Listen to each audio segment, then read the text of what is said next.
ನಮಸ್ಕಾರ ಸ್ನೇಹಿತರೆ, ವೈಜಯಂತಿ ಯೂಟ್ಯೂಬ್ ಚಾನಲ್ಗೆ ಸ್ವಾಗತ. ಕನ್ನಡಿಗರ ಮೊದಲ ಮನೆ ವಿಡಿಯೋವನ್ನು ಇವತ್ತು ಮತ್ತೆ ಮುಂದುವರಿಸ್ತಾ ಹೆಚ್ಚಿನ ಮಾಹಿತಿಯೊಂದಿಗೆ ಮತ್ತೆ ನಾನು ನಿಮ್ಮೊಡನೆ. ಸ್ನೇಹಿತರೆ, ದೇವಸ್ಥಾನದ ಸುತ್ತಲೂ ಇರುವ ಗೋಡೆ 800 ವರ್ಷಗಳ ಹಿಂದಿನದು. ಸುಣ್ಣ ಮತ್ತು ಬೆಲ್ಲದ ಮಿಶ್ರಣದಲ್ಲಿ ಕಟ್ಟಿದ ಗೋಡೆ ಇಂದಿಗೂ ಸುಭದ್ರವಾಗಿ ಇದೆ. ಮೇಲೆ ಮಾಡಿರುವ ಸಿಮೆಂಟ್ನ ಲೇಪನ ಇತ್ತೀಚೆಗೆ ಪುರಾತತ್ವ ಇಲಾಖೆಯವರು ಮಾಡಿದ್ದಾಗಿದೆ. ಇನ್ನು ದೇವಸ್ಥಾನದ ಗೋಡೆ 1800 ವರ್ಷಗಳ ಹಿಂದಿನದು. ಈ ಗೋಡೆಯ ಕಲ್ಲುಗಳನ್ನು ಕೊರೆದು ಒಂದರೊಳಗೊಂದು ಸೇರಿಸಿ ಇಂಟರ್ಲಾಕಿಂಗ್ ಸಿಸ್ಟಮ್ನಲ್ಲಿ ಕಟ್ಟಲಾಗಿದೆ. ಗೋಡೆಯ ಮೇಲಿನ ಬರಹಗಳು ಈ ಪ್ರದೇಶ ಒಡೆಯರ ಎಂಬ ಅಧಿಕಾರಿ ವರ್ಗದಿಂದ ಆಳಲ್ಪಡುತ್ತಿತ್ತು ಎಂಬುದನ್ನು ತಿಳಿಸುತ್ತದೆ. ವಿಶೇಷವೆಂದರೆ ಇಂದಿಗೂ ಕೂಡ ದೇವಸ್ಥಾನದ ವಿಶೇಷ ಕಾರ್ಯಕ್ರಮಗಳು ಒಡೆಯರ ವಂಶಸ್ಥರು ಇಲ್ಲದೆ ನೆರವೇರುವುದಿಲ್ಲ. ಮತ್ತೊಂದು ವಿಶೇಷತೆ ಎಂದರೆ ಸೋದೆಯ ಇಮ್ಮಡಿ ಅರಸಪ್ಪ ನಾಯಕ ನಿರ್ಮಿಸಿದ ಲಕ್ಷ್ಮೀ ನರಸಿಂಹ ಗುಡಿ. ಸಾಮಾನ್ಯವಾಗಿ ಎಲ್ಲೆಡೆ ಉಗ್ರ ನರಸಿಂಹ, ಯೋಗ ನರಸಿಂಹ, ಭೋಗ ನರಸಿಂಹ ವಿಗ್ರಹಗಳಿರುತ್ತವೆ. ಆದರೆ ಸಾಲಿಗ್ರಾಮ ಶಿಲೆಯಲ್ಲಿ ನಿರ್ಮಿಸಿದ ಶಾಂತ ನರಸಿಂಹನಿರುವುದು ಇಲ್ಲಿಯ ವಿಶೇಷ.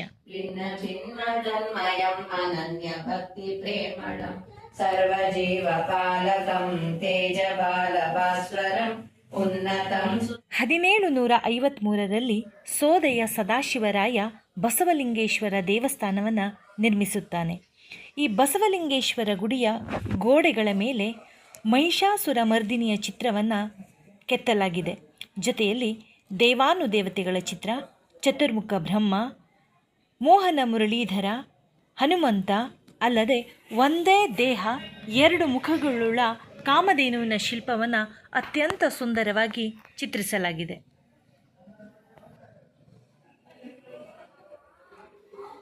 ಬಸವಲಿಂಗೇಶ್ವರ ಗುಡಿಯ ಪಕ್ಕದಲ್ಲಿರುವುದೇ ಅರ್ಧಗಣಪತಿ ಗುಡಿ. ಈ ಅರ್ಧಗಣಪತಿಯ ಇನ್ನರ್ಧ ಭಾಗ ಕಾಶಿಯಲ್ಲಿದೆ ಎಂಬುದು ಪ್ರತೀತಿ. ಪುರಾಣದ ಪ್ರಕಾರ ಪುರುಷರ ಎಡಭಾಗ ಪತ್ನಿಯದು. ಗಣೇಶನ ಎಡಭಾಗ ಅಂದರೆ ಪತ್ನಿಯ ಭಾಗವನ್ನು ಬಿಟ್ಟು ಬ್ರಹ್ಮಚಾರಿಯಾಗಿ ನೆಲೆ ನಿಂತದ್ದು ಬನವಾಸಿಯಲ್ಲಿ ಎಂದೂ ಹೇಳಲಾಗುತ್ತದೆ. ಪಾರ್ವತಿ ಗುಡಿಯ ನಿರ್ಮಾಣವು ಸೋದೆಯ ಸದಾಶಿವರಾಯನ ಕಾಲದಲ್ಲಿ ಆದದ್ದು. ಗುಡಿಯಲ್ಲಿನ ಪಾರ್ವತಿ ದೇವಿಯನ್ನು ನಂದಿಯು ಬಲಗಣ್ಣಿನಿಂದ ಕಾಯುತ್ತಿರುವ ಚಿತ್ರಣ ವಿಸ್ಮಯವಾಗಿದೆ, ವಿಶಿಷ್ಟವಾಗಿದೆ. ತಂದೆ ತಾಯಿಯರು ನಮ್ಮ ಜೀವನದ ಸಮಭಾಗಗಳು ಎಂಬುದನ್ನು ಇದು ಇನ್ನೊಂದು ಕಣ್ಣಿನಿಂದ ಅಂದರೆ ಎಡಗಣ್ಣಿನಿಂದ ತಂದೆ ಪರಮೇಶ್ವರನನ್ನು ಕಾಪಾಡುತ್ತಿರುವುದನ್ನು ನೋಡಿ ಅರಿಯಬಹುದಾಗಿದೆ. ಅಂದಿನ ಕಾಲದ ಇಂಜಿನಿಯರುಗಳ, ಶಿಲ್ಪಿಗಳ ಕಾರ್ಯವೈಖರಿ ಎಂಥ ಅದ್ಭುತವಾಗಿತ್ತು ಎಂಬುದನ್ನು ಇದು ತಿಳಿಸುತ್ತದೆ. ದಕ್ಷಿಣ ಭಾರತದಲ್ಲಿ ಶೃಂಗೇರಿ ಶಾರದಾಂಬೆಯನ್ನು ಹೊರತುಪಡಿಸಿದರೆ ನವರಾತ್ರಿಯಲ್ಲಿ 9 ವಿಧದ ಅಲಂಕಾರ ಮಾಡುವ ದೇವಸ್ಥಾನ ಇದೇ ಆಗಿದೆ. ದೇವಸ್ಥಾನದ ಘಂಟಾ ಮಂಟಪದಲ್ಲಿ ಸಾಷ್ಟಾಂಗ ನಮಸ್ಕಾರ ಮಾಡುವ ರೀತಿಯನ್ನು ಕೂಡ ಕಲ್ಲಿನಲ್ಲೇ ಕೆತ್ತಲಾಗಿದೆ. ನಂದಿಯತ್ತ ಕಾಲು ಚಾಚಬಾರದೆಂಬ ಕಾರಣಕ್ಕೆ ಶಿಲ್ಪವನ್ನು ಸ್ವಲ್ಪ ಓರೆಯಾಗಿ ಕೆತ್ತಲಾಗಿದೆ. ಘಂಟಾಮಂಟಪದಲ್ಲಿರುವ ಪಂಚಲೋಹದ ಗಂಟೆಯನ್ನು 400 ವರ್ಷಗಳ ಹಿಂದೆ ಮಹಾರಾಷ್ಟ್ರದ ರಾಣಿ ಪಾರ್ವತಿಬಾಯಿ ಖೇವಡೆ ಕಾಣಿಕೆಯಾಗಿ ನೀಡಿರುತ್ತಾರೆ. ಈ ಘಂಟೆಯನ್ನು ಬಾರಿಸಿದ ನಂತರ ಓಂಕಾರನಾದ ನಿಮಿಷಗಳವರೆಗೂ ಕೇಳಿಸುತ್ತದೆ.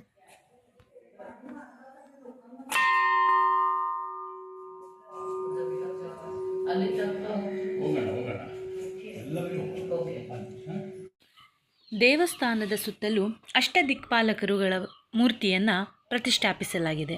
ಪೂರ್ವ ದಿಕ್ಕಿಗೆ ಶಚಿದೇವಿಯೊಡನೆ ಇಂದ್ರ, ಪಶ್ಚಿಮದಲ್ಲಿ ವರುಣ, ಉತ್ತರ ದಿಕ್ಕಿನಲ್ಲಿ ಕುಬೇರ, ದಕ್ಷಿಣದಲ್ಲಿ ಯಮ, ಈಶಾನ್ಯದಲ್ಲಿ ಈಶಾನ, ಆಗ್ನೇಯದಲ್ಲಿ ಅಗ್ನಿ, ವಾಯುವ್ಯದಲ್ಲಿ ವಾಯು, ನೈಋತ್ಯ ದಿಕ್ಕಿನಲ್ಲಿ ನಿರಋತಿ.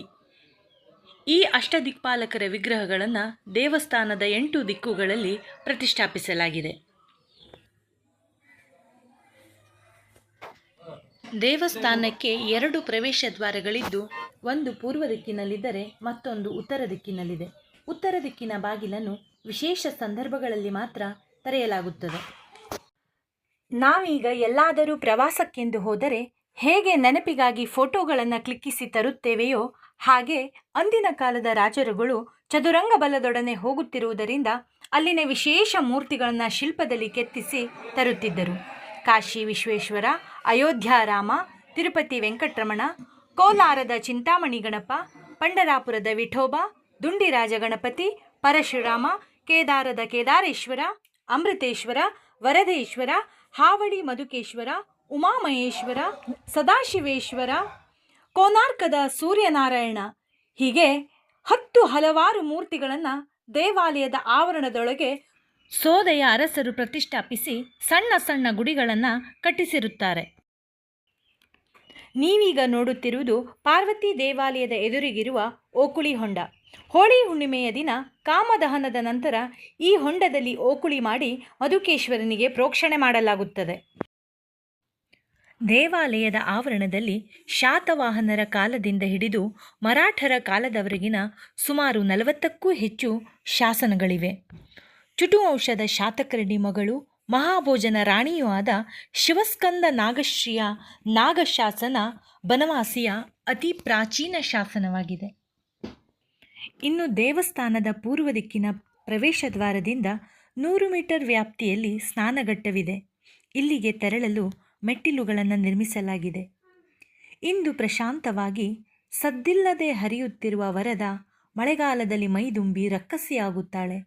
ಬೇಸಿಗೆಯಲ್ಲಿ ತನ್ನ ಪಾತ್ರವನ್ನಷ್ಟೇ ಉಳಿಸಿ ಅಲ್ಲಲ್ಲಿ ತಾನಿದ್ದೇನೆಂದು ಸುಳಿವು ನೀಡಿ ಕಣ್ಮರೆಯಾಗುತ್ತಾಳೆ.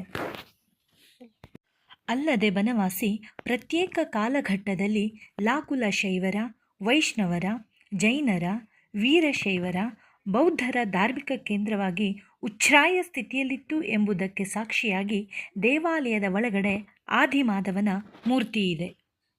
ಇನ್ನು ಬನವಾಸಿಗೆ ನಾವು ಭೇಟಿ ನೀಡಿದ್ದೇವೆ ಎಂಬುದಕ್ಕೆ ಸಾಕ್ಷಿಯಾಗಿ ಇಲ್ಲಿ ಸಾಕ್ಷಿ ಗಣಪನೂ ಕೂಡ ವಿರಾಜಮಾನನಾಗಿದ್ದಾನೆ. ಇಲ್ಲಿಂದ ಕದಂಬ ನಾಗರ ಶೈಲಿಯಲ್ಲಿರುವ ದೇವಸ್ಥಾನದ ಶಿಖರ ನೋಡಿದರೆ ಕೈಲಾಸ ಪರ್ವತವನ್ನು ನೋಡಿದಷ್ಟೇ ಪುಣ್ಯವೆಂದೂ ಕೂಡ ಹೇಳಲಾಗುತ್ತದೆ. ಇಷ್ಟೇ ಅಲ್ಲದೆ ನೂತನ ಸಂಸತ್ತಿನ 6 ಆಗಮನ ನಿರ್ಗಮನ ದ್ವಾರಗಳ ಪೈಕಿ ಗಜದ್ವಾರಕ್ಕೆ ಬನವಾಸಿ ಮಧುಕೇಶ್ವರ ದೇವಾಲಯದ ಎದುರಿನ 2 ಕಲ್ಲಿನ ಆನೆಗಳು ಪ್ರೇರಣೆಯಾಗಿವೆ. ಇಂತಹ ಕೆಂಗಲ್ಲ ಕೋಟೆ, ಟಾಲಮಿಯ ಬನ್ಸಿ, ಸಾತಕರ್ಣಿಗಳ ವೈಜಯಂತಿಪುರ, ಚುಟುಕುಲದ ಶಿವಸ್ಕಂದ ನಾಗಶ್ರೀಯ ನಾಗವಿಹಾರ, ಆದಿ ಕದಂಬ ರಾಜಧಾನಿ, ಬಾದಾಮಿ ಚಾಳುಕ್ಯರ ಉಪರಾಜಧಾನಿ, 12,000 ಕೇಂದ್ರ, ಕಲ್ಯಾಣಿ ಚಾಲುಕ್ಯರ ಸೈನ್ಯಾಗಾರ, ಹೊಯ್ಸಳ, ಸೇವುಣ, ಕಲಚೂರಿಗಳಿಂದ ಪೋಷಿತವಾದ ಪ್ರದೇಶ, ಸ್ವಾದಿ ಅರಸು ಮನೆತನಗಳ ಶಿಲ್ಪಕಲಾ ಶಾಲೆ, ಇದೇ ವಿಜಯಂತಿ, ಸಂಜಯಂತಿ, ವೈಜಯಂತಿ, ಕನಕಾವತಿ ಇತ್ಯಾದಿ ನಾಮಾಂಕಿತ ಬನವಾಸಿ, ವನವಾಸಿ ನಮ್ಮ ನಿಮ್ಮೆಲ್ಲರ ಹೆಮ್ಮೆ. ಸ್ನೇಹಿತರೆ, ಇತಿಹಾಸದ ಆಗರ ಬನವಾಸಿಯ ಮತ್ತಷ್ಟು ಮಾಹಿತಿಯೊಂದಿಗೆ ಮುಂದಿನ ವಿಡಿಯೋದಲ್ಲಿ ನಿಮ್ಮನ್ನು ಭೇಟಿಯಾಗ್ತೇನೆ. ಧನ್ಯವಾದಗಳು.